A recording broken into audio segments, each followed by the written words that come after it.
Fresh air? Magandang view. Luntiang landscape.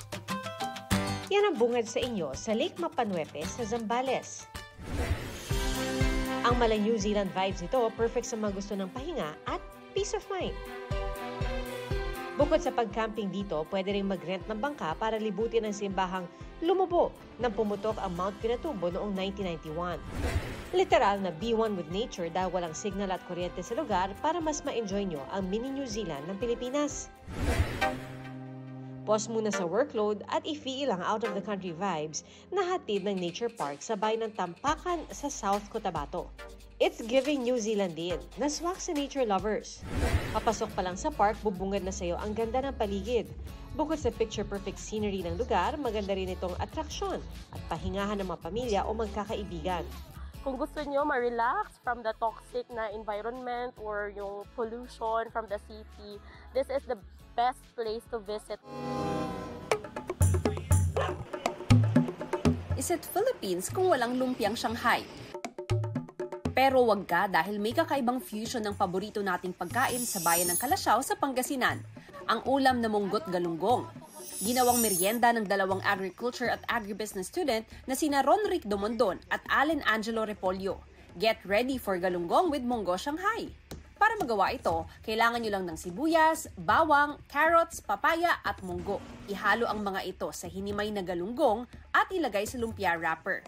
Nandun po yung lasa ng ingredients which is munggo and yung carrots. Ito po ay para sa akin naging masustansya. Masarap po siya, medyo manamis-namis. Patok nga ang Shanghai ng dalawa, kaya naman hinihikayat nila ang mga kabataang subukan ang backyard gardening dahil healthy na, kumikita ka pa.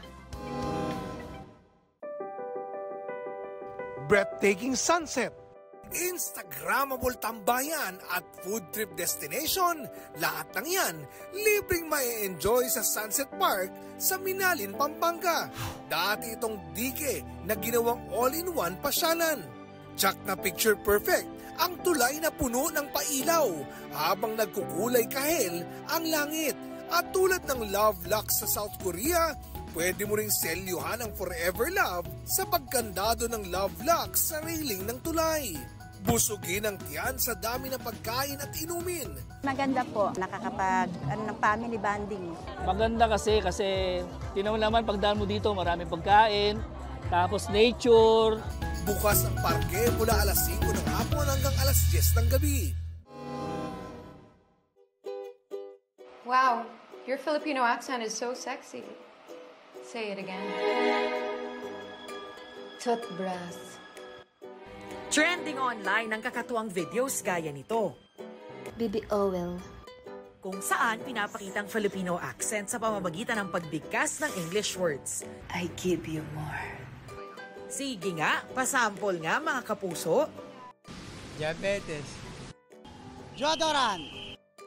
Tissue. Biscuit. Sauce. Devote. 1/4. Boyfriend. Girlfriend. Chocolate. Second floor. Bakit nga ba iba-iba ang accent ng mga tao? Bawat tao actually mayroong kanya-kanyang punto, di ba? Pero meron talagang punto na distinct sa isang particular na community. Pero hindi lang siya simpleng punto dahil nga parang it indexes sa identity mo.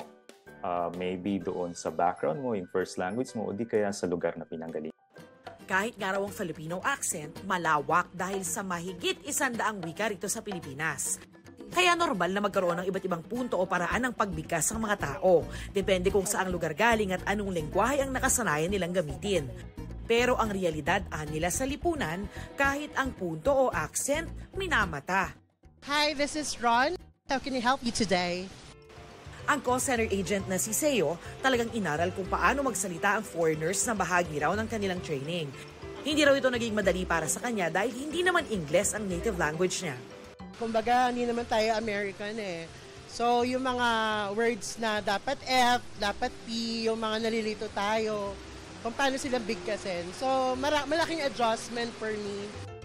Dapat daw tandaan na hindi dapat nililibak o hinuhusgahan ng anumang punto. Dahil nga yung accent indexes something about the speaker, no? Pwedeng magkaroon ng judgment yung mga tao sa kung saan ka nanggaling.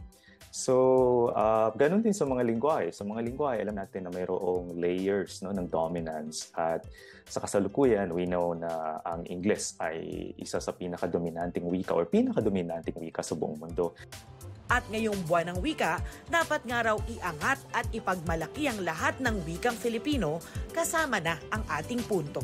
I think dapat nating tignan yon na magandang bagay kasi the fact that we are manifesting different accents, ibig sabihin buhay na buhay yung diversity, no, ng mga wika natin sa Pilipinas. I love you. Mahal kita. Kapag food trip ang usapan, hindi mawawala ang Binondo. Pero bukod sa mga kilala na at binabalik-balikan ditong pagkain, must try din ang bagong mga must-eats dito ngayon. Kung mahilig kayo sa bicho-bicho at yak, magugustuhan nyo raw itong milky version ng bicho-bicho. Very creamy. Hindi matamis. Masarap. Swak sa panlasa. Ito masarap siya, hindi siya normal na bicho-bicho. Mas masarap tong milky, mas malasa. Creamy, powdery, crunchy, first time. Patok din dito ang Java rice na hindi basta-basta dahil ang toppings gawa sa veggie meat. At para mas maging malasa, may itlog din ditong isinasama. 60 pesos lang yan kada serving. Unique siya. Pwede rin itong sabayan ng kanilang grilled veggie sausage at grilled rice cake. Kung ang hilig naman ay dumplings at fried siopaw, pinipilahan din ang bagong bukas na fried dumplings at fried siopaw na ito. Ang kaibahan daw nila, mas maraming sangkap na gulay at siguradong bagong luto. Ang crispy fried dumplings, 100 pesos para sa 6 na piraso. 30 pesos per piece naman ang pan-fried bun. Nakakabenta raw sila araw-araw ng nasa 1,000 nito. Authentic? Malasa. Babalikan? Of course. No words. Out of this world. Out of this world. Sobrang sarap. At to cap off ang inyong Binondo trip, subukan ang Binondo-inspired ice cream sticks na ito na gawa sa totoong mga prutas. May mango at strawberry flavor na tiyak na makakapawi sa pagod sa halagang 100 pesos. Hanap mo ba ay asong charming o kaya naman ay makulit na muning? Perfect sa iyo ang celebration ng National Aspen Day ng Animal Kingdom Foundation.